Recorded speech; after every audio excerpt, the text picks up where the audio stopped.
The porch light was off. That was the first thing Sarah noticed. It wasn't just a light. Not really. In her family, that porch light meant something. Her grandmother had always said, "As long as this light is on, you always have a place here." But tonight, standing on the cracked concrete walkway of the old farmhouse in rural Virginia, the light was dark. And somehow, that hurt more than anything else. Sarah tightened her grip on her son Ethan's small hand. He was only 6, bundled in a blue jacket, his cheeks red from the cold November air. "Mom," he whispered, looking up at her, "are we late?" She forced a smile. "No, baby. We're right on time." Behind her, her husband Daniel stepped forward, balancing a foil-covered dish in one hand and a bakery box in the other. "You okay?" he asked quietly. Sarah nodded. But she was, because something felt wrong. The door inside the house, she could hear laughter, plates clinking, music playing softly. Everything looked normal. Everything except that light. Sarah took a breath and knocked. Once, twice, footsteps approached. The door cracked open just a few inches. Her mother stood there. Linda, perfect hair, perfect sweater, perfect smile. Except tonight, the smile didn't reach her eyes. "Sarah," she said, almost like she wasn't expecting her. Sarah blinked. "Yeah, Mom, it's Thanksgiving." Silence. A strange, uncomfortable silence. Her mother glanced behind her, then back at Sarah. "Listen," she said quietly, lowering her voice. "Tonight isn't a good night." Sarah felt like she'd been slapped. "I don't understand," she said. "You invited us." Her mother hesitated. Then came the words that would change everything. "We decided to keep it small this year." The lie small? Sarah looked past her shoulder. She could see at least 15 people inside. Neighbors, relatives, her cousin laughing near the fireplace, her uncle pouring wine. Small. "Mom," Sarah said slowly, "we drove 2 hours to get here." "Ethan's been excited all week." Ethan stepped forward shyly. "I made Grandma a card," he said, holding up a folded piece of paper with messy crayon drawings. Linda didn't even look at it. "I'm sorry," she said quickly. "We'll do something another time." Another time. Sarah felt something inside her chest crack. Daniel stepped forward, his voice calm but firm. "Linda, it's freezing out here. At least let us come in for a few minutes." Her mother's expression hardened. "It's not my decision." Of course, it never was. "Then whose is it?" Sarah asked, even though she already knew the answer. "Mark thinks it's better this way." Mark, her stepfather, the man who had never once treated her like she belonged. The moment everything changed, the door closed. Not slammed, just closed, soft, final. The lock clicked. Ethan looked up at her. "Mom, why can't we go inside?" Sarah dropped to her knees in front of him. Her heart was breaking, but she forced her voice to stay steady. "Because," she said gently, "sometimes people forget what really matters." "That doesn't make sense," he said. She smiled sadly. "I know." Daniel opened the car door. "Let's go," he said softly. Sarah stood there for one more second, looking at that dark porch light, remembering every holiday she had spent trying to be enough, trying to be seen, trying to be loved. And in that moment, something inside her finally gave up. The drive, they didn't talk much on the way back. Ethan sat in the back seat, holding his card quietly. Daniel drove. Sarah stared out the window. The trees blurred past. Dark, endless, familiar. This had always been her life. Her stepbrother Jake had always come first. Jake got the best of everything. Jake got the attention. Jake got the praise. And Sarah, she got tolerated. The call her phone rang. She almost ignored it. But when she saw the name, Grandma Rose, her heart jumped. She answered immediately. "Hi, Grandma. Where are you?" Her grandmother's voice cut in sharply. Sarah froze. "What do you mean? Your mother told me you weren't coming." That Ethan was sick. Sarah closed her eyes. There it was, the lie. "We came," she said quietly. "She turned us away." Silence, heavy, dangerous silence. Then her grandmother spoke again. And her voice had changed. "Turn around. Grandma, I don't want to cause." "Turn around." Daniel didn't even wait. He made a U-turn instantly. The return, when they pulled back up to the house, something was different. The porch light was on, bright, warm, waiting. and standing at the door her grandmother, small, strong, unshakable. She opened Ethan's door and pulled him into a hug. "There's my boy," she said warmly.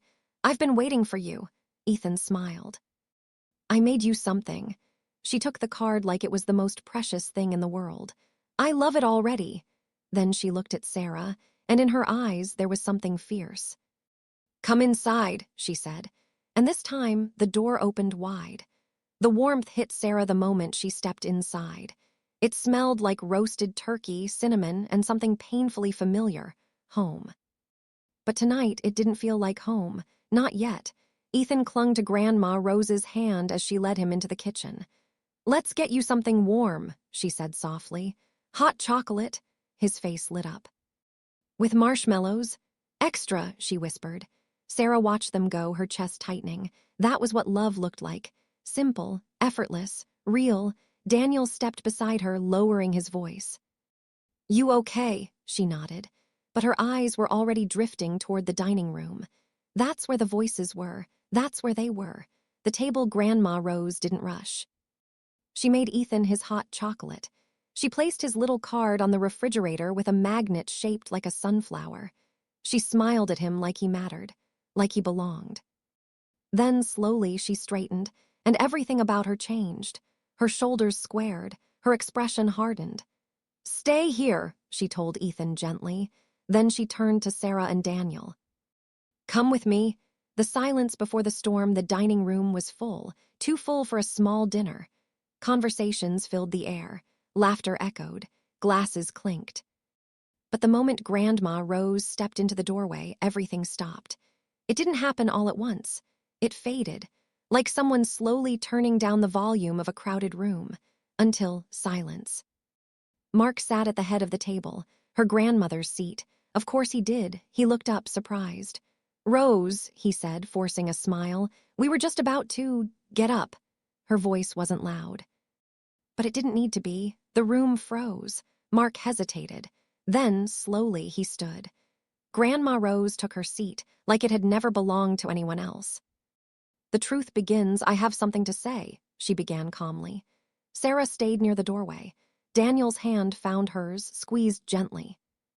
"I invited my granddaughter Sarah here tonight," Grandma Rose continued. "She drove 2 hours with her husband and her child." A pause, long enough for discomfort to settle in. "She was turned away." Every head turned. Toward Linda, her mother. Linda's face tightened. "It was a misunderstanding." "No," Grandma Rose said, raising a hand. And just like that, Linda stopped talking. "I would like you," Grandma Rose said slowly, "to explain to everyone here why my granddaughter stood outside in the cold while this house was full." The room felt heavy, thick, uncomfortable. Linda swallowed. "I just thought there were too many people and there are empty chairs at this table," Grandma Rose interrupted. Silence. "Try again." Mark speaks. Mark leaned forward, clearing his throat. "Rose, I think we're making this into something it's not," he said smoothly. "We were just trying to keep things manageable this year." "Manageable," she repeated, her eyes locked onto his. "Yes," he said, more firmly now. "Less stress." Smaller gathering. Grandma Rose looked around the room, at the guests, at the full table, at the laughter that had been there just minutes ago, then back at him. "Interesting," she said quietly. The envelope She reached into her coat pocket and pulled out an envelope, thin, plain, but somehow terrifying. "I spent this morning in my study," she said. "I was looking for some documents for my attorney." She placed the envelope on the table. "And I found something else." No one moved. No one spoke. Even the air felt still. She opened it. Pulled out a few sheets of paper. "These," she said, holding them up, "are property transfer documents." Sarah's heart skipped. Property. 30 acres of my land," Grandma Rose continued, "have been transferred to a company I have never heard of." A ripple moved through the room. Confusion. Shock. Whispers. "What company?" someone asked quietly. Grandma Rose didn't answer them. She looked directly at Mark. "Would you like to tell them?" The crack Mark's face didn't change immediately. But something in his eyes did. A flicker, a crack. "I don't know what you're talking about," he said. Grandma Rose tilted her head slightly. Really? She flipped the page. Because according to these documents, the transfer was authorized 6 months ago with my signature. Sarah felt her stomach drop. No, no way.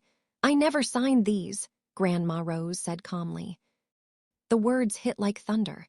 Linda breaks, Mom, please, Linda suddenly said, standing up. We can talk about this later. No, Grandma Rose said firmly. We will talk about it now. Linda's hands were shaking. You don't understand. Then help me understand, Grandma Rose replied. Her voice wasn't angry. It was worse. It was controlled. The truth unfolds. I called the notary this morning, Grandma Rose continued. That got everyone's attention. She told me that Mark came to her office, that he claimed I was unable to appear and had given him permission to sign on my behalf. Gasps, soft, sharp, unavoidable. Sarah's fingers tightened around Daniel's hand. Mark's jaw clenched. That's not how it happened, he said quickly. No, Grandma Rose asked. She leaned forward slightly. Then how did it happen?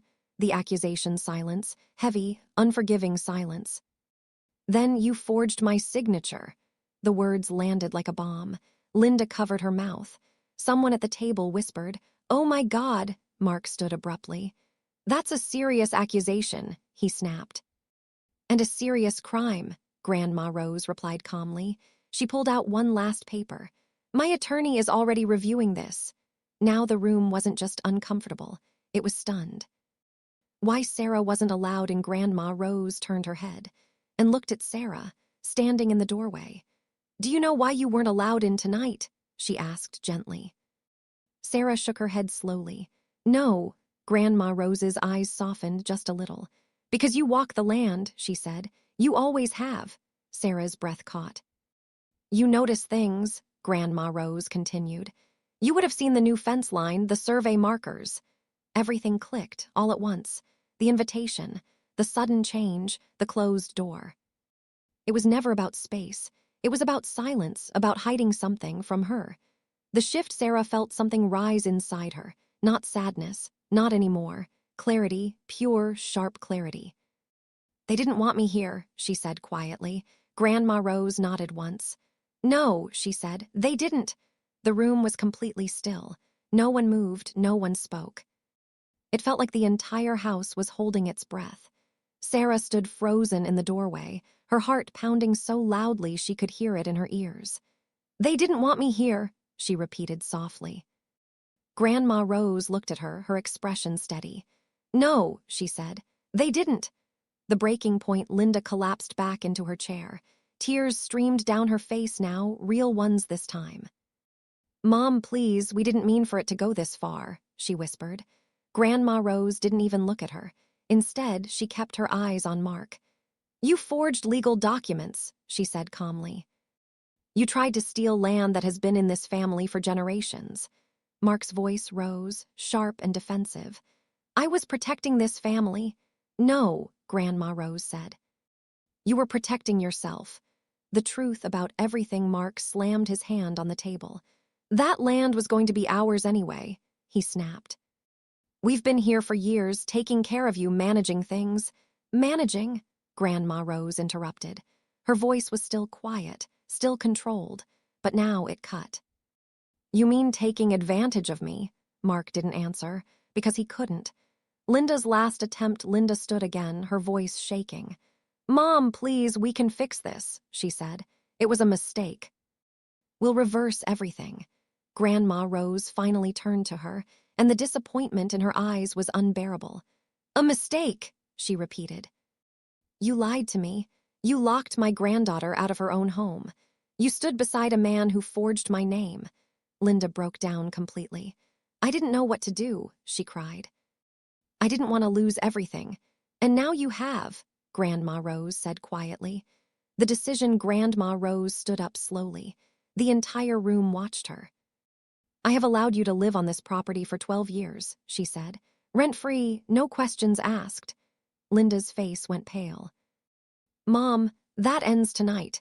The words hit harder than anything else. You need to leave, Grandma Rose continued. Not just this table, this house. This land, all of it.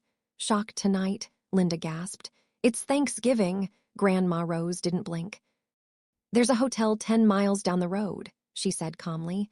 I'm sure they have room. The silence that followed was deafening. Mark grabbed his coat, his face full of rage.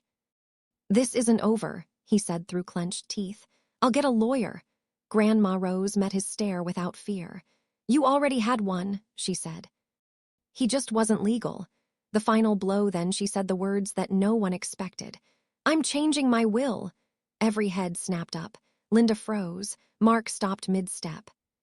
And everything, Grandma Rose continued, goes to Sarah. The room erupted in whispers, shock, disbelief. Linda stared at Sarah like she was seeing her for the first time. She doesn't even know how to run this place, she snapped. She's just a baker. Before Sarah could even react, Daniel stepped forward. And for the first time all night, his voice wasn't quiet. She built a business from nothing, he said firmly. She worked for everything she has. He looked directly at Linda. Don't you dare act like that means nothing. A new beginning at that moment, Ethan appeared in the doorway, still holding his little card. Mom, he said softly. Why is everyone upset? The room fell silent again. Grandma Rose walked over to him, kneeling down. No one's upset, sweetheart, she said gently. We're just making some changes. He looked confused. Good changes, she smiled. The best kind. Goodbye one by one, Linda, Mark, and the rest of them left. No more arguments, no more excuses. Just silence.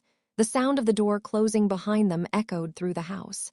And for the first time that night, it didn't feel heavy. It felt right.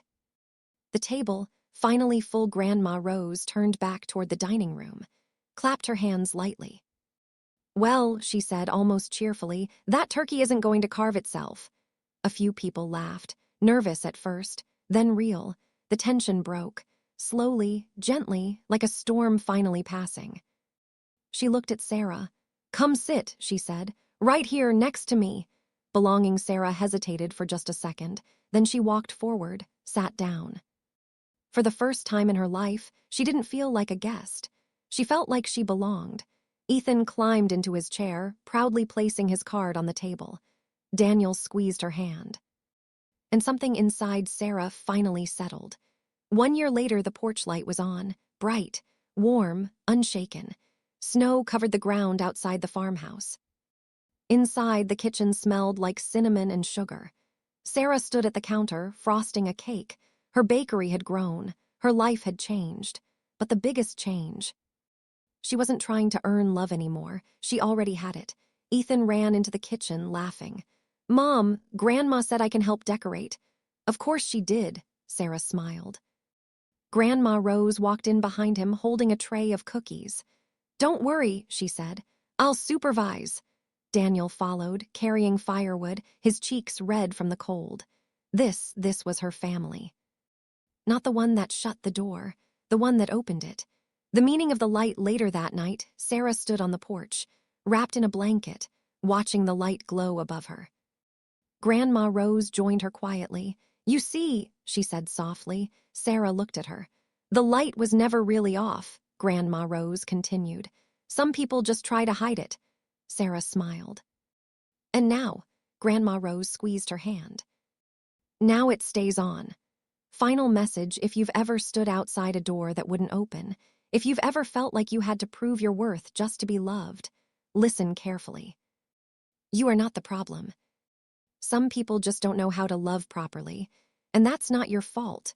Turn your light on, leave it on, and let the right people find their way to you.